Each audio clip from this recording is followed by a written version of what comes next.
Mrs. Gate at the Library of Whispers, and today I'm going to look at some stories, short stories about ghostly events from a book from 1912.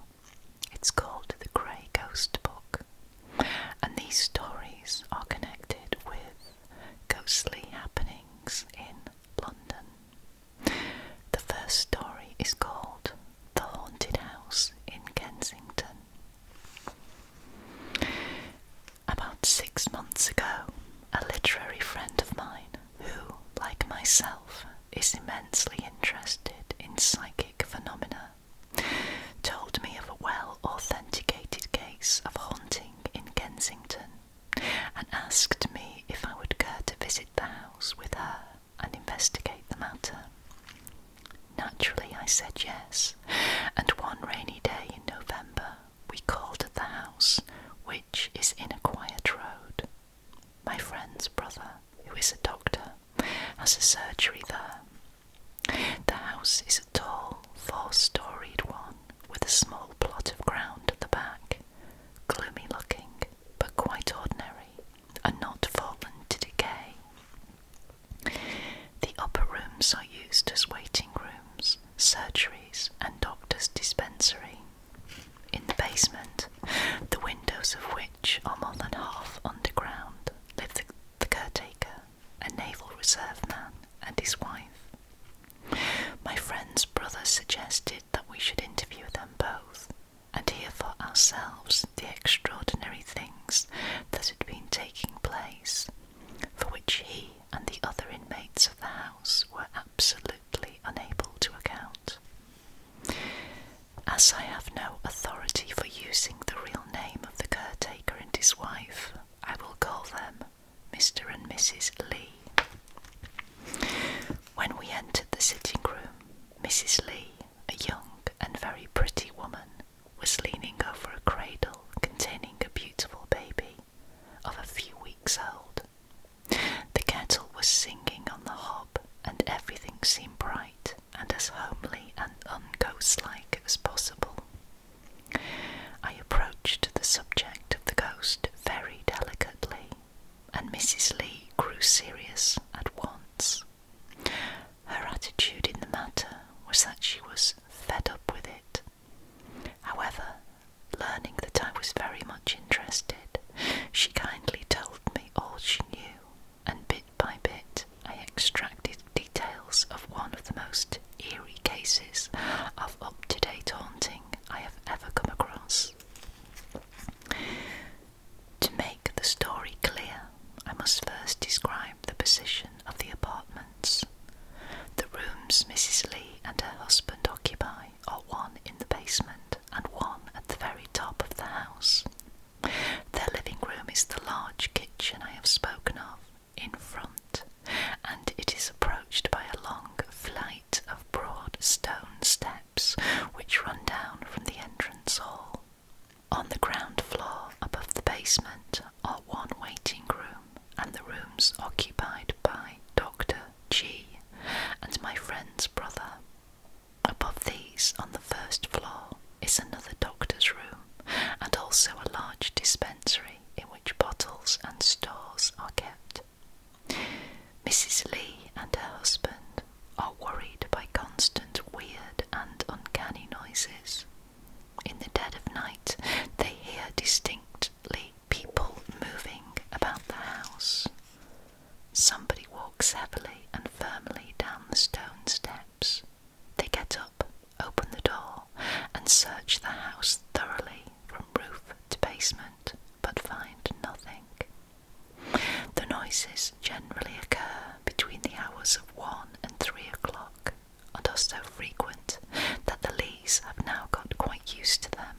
One night, when they had only been a short time in the house, and had no idea there was anything wrong with it, these noises began.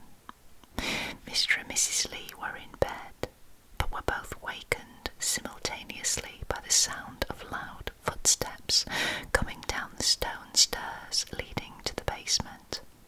They lay quiet and listened. Nearer and nearer came the footsteps,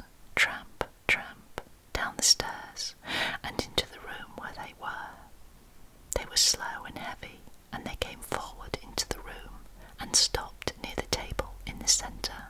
There was a pause, and the next moment there was a noise which Lee and his wife describe as the sound of heavy, wet swabs being thrown down on the kitchen floor.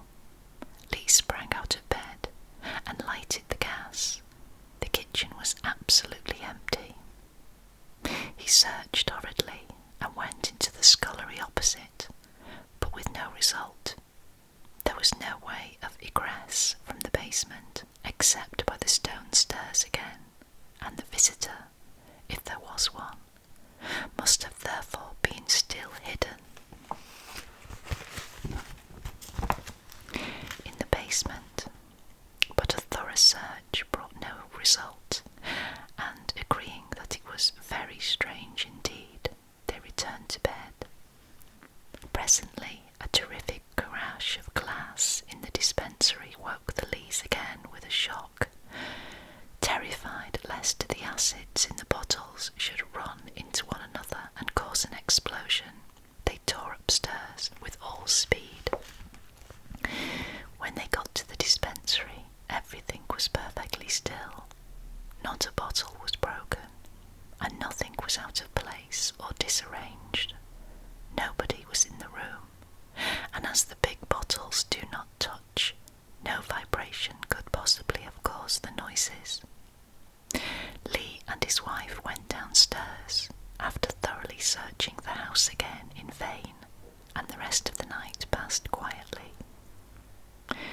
One evening, not long after, Mrs. Lee's eldest little girl came to her mother and said, "Mother, there's a man in the scullery." Wondering how any man could possibly have got there without her hearing him come down the stone steps, Mrs. Lee went to see who it was. As she approached the scullery, which faces the kitchen door, she saw and heard the key, which was on the outside of the door, turn in the lock. Steps then passed her down the passage, and she felt what she described as a rush of cold air. She opened the door and looked boldly in. There was no one there. On questioning her little girl, the child told her that she saw a dark man walk into the scullery and shut the door after him. These manifestations were constantly repeated, more or less in the same way, and none of them could be accounted for. Christmas Eve came and brought a new development. Mrs. Lee, who was busy in the kitchen, was disturbed by frequent knocking at the back door, which looks out into the piece of ground at the back of the house. This window is at the top of the flight of stone stairs leading down into the basement, and Mrs. Lee was astonished to hear anyone knocking at it, because the piece of garden was quite closed and walled in, and there is no path on either side of the house. Therefore, whoever knocked at the door must have been either inside the house or else out in the closed and walled-in garden, unable to escape. Mrs. Lee went several times to see who was knocking, and finally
confirmation of the latter part of this statement, Mrs. Lee told me that whatever constable happened to be on duty generally watched the house rather carefully, and one or two had asked her somewhat strange questions without appearing to take much interest, which showed her that the police had heard of some extraordinary goings-on there.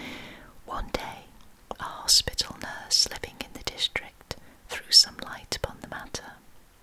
She said she had heard a story to the effect that some years ago one of the doctors in the house had murdered a woman in the kitchen and had then gone upstairs to the dispensary and shot himself. His body and that of the woman were moved from the house together by the police. Here then was the explanation of the weird noises. The wretched doctor, unable to rest in his grave, visits the scene of his crime nightly and reacts the ghastly deed. Going down the stone stairs into the kitchen, he kills his victim and wipes up the blood with the large wet swabs used in surgeries. He then goes into the scullery, locking the door behind him, and washes his hands, evidently with the intention of removing all traces of the crime. When he goes upstairs, however, he is overcome with either fear or remorse and shoots himself in the dispensary, falling back with a loud crash among the bottles. His restless footsteps walk at night all about the house, up and down, backwards and forwards. They are heard in rooms at the top of the house, as well as down in the basement, and in fact everywhere. So far, I have not been able to trace exact details of the crime and suicide. Had the doctor lived to be hanged, it would of course have been easy enough to have gathered all particulars. The hospital nurse cannot say exactly when it happened, but she has spoken to old people, since dead, who actually saw the bodies removed. If any of my readers interested in criminology can throw fresh light on the murder and will communicate with me, I shall be greatly obliged to them. The hospital nurse had not heard details of Mr. and Mrs. Lee's ghastly experience. When she volunteered the story, she only knew that the house was said to be haunted, but her information tallied so exactly with what they had heard and seen that it was evidently the explanation. I have had still further confirmation about the strange manifestations in the house. Dr. G, working there late one night, saw what seemed to him to be a man's leg appearing round the open door. Being busy, he just raised his head and called out, "Come in." He then saw a dark shape in the doorway, but as he rose to approach it, it vanished instantly. He had the house thoroughly searched, but there was nobody on the premises. Neither did he hear anyone go downstairs after the figure had disappeared.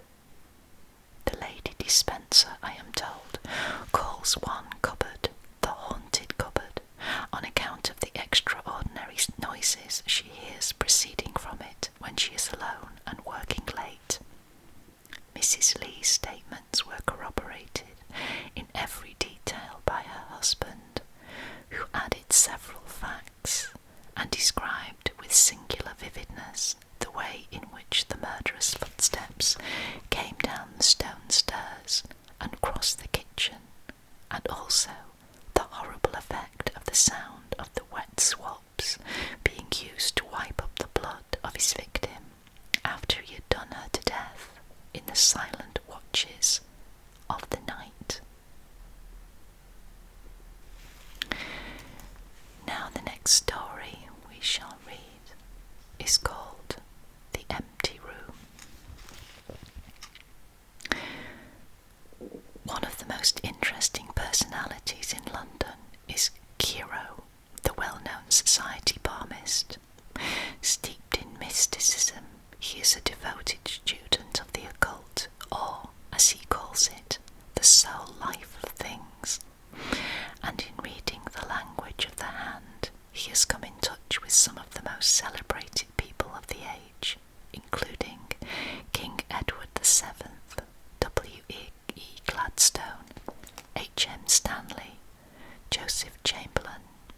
Russell of Killowen, Charles Stewart Parnell, and Mark Twain.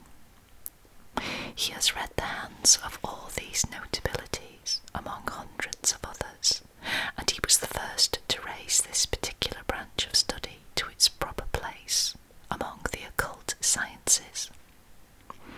He completed his psychic education among the Brahmins and has explored the mysteries of Egypt, diving deeply into the hidden lore of the ancients and going into hospitals and even prisons in many lands to study the hands of all conditions of humanity.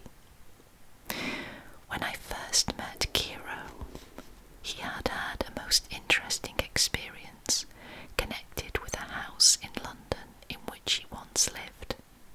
At my request, he gave me the following details and has kindly allowed me to reproduce them here. He can offer no explanation for them, except a psychic one.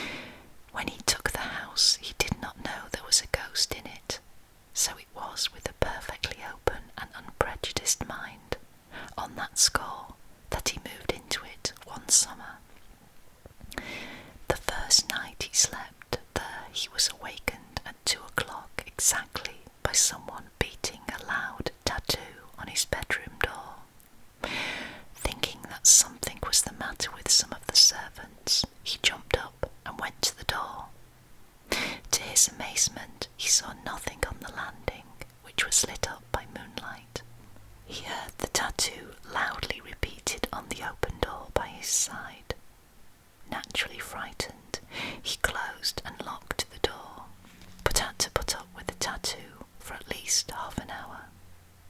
Every night, subsequently, the same occurrence used to take place at exactly 2 o'clock.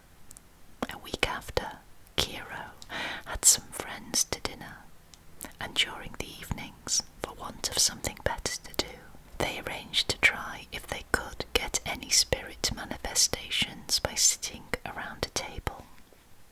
There were 4 people besides the host present on this occasion, and each one of them is perfectly willing to come forward and testify to what took place. This is what happened. After sitting round silently for a few minutes, they heard distinct raps on the table.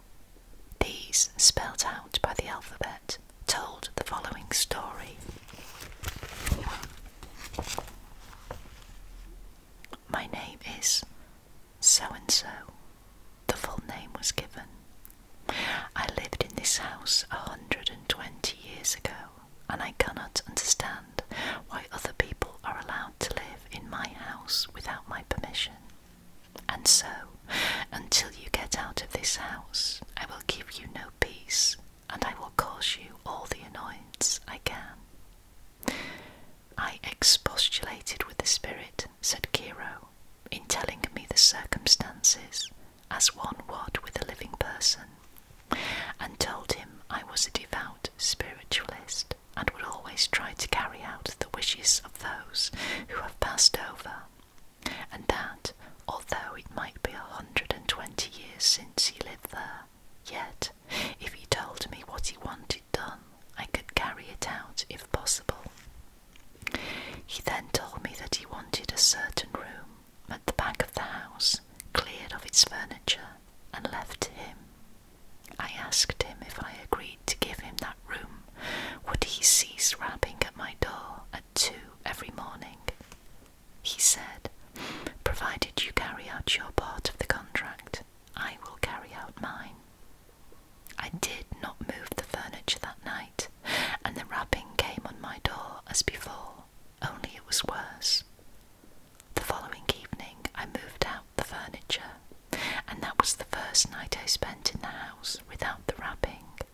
The spirit had evidently kept his promise, as I had kept mine.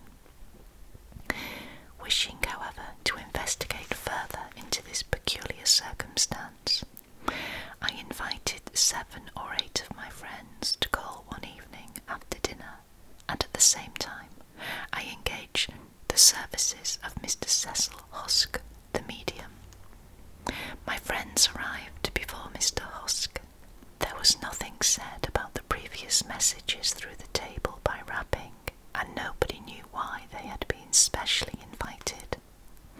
Mr. Husk arrived, and, he being blind, I met him at the door and brought him directly into the dining room, where my friends were already seated round a large oak table.